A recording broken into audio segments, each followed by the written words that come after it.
تجلا میں نماید من غزل میں سازمش با دل تنگ صبورم باد چشم عاشقم با دل تنگ صبورم باد چشم عاشقم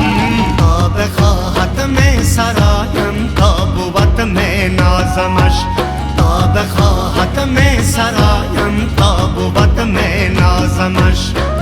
نازنین باغ باغ لبخند است خنده‌اش همچو خرمن قند است نازنین باغ باغ لبخند است خنده‌اش همچو خرمن قند است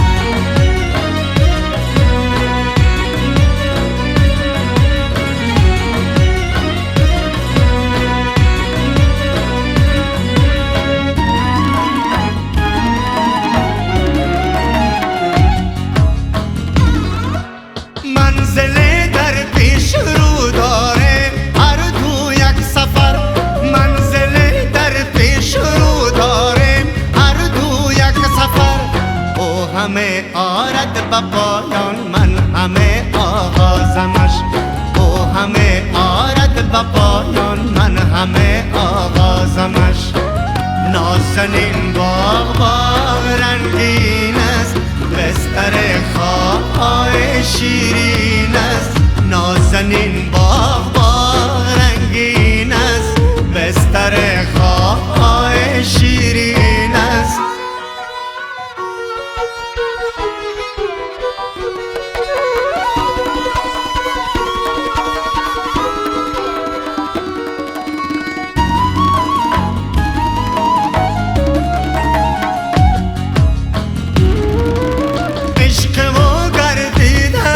از چشم‌های من علم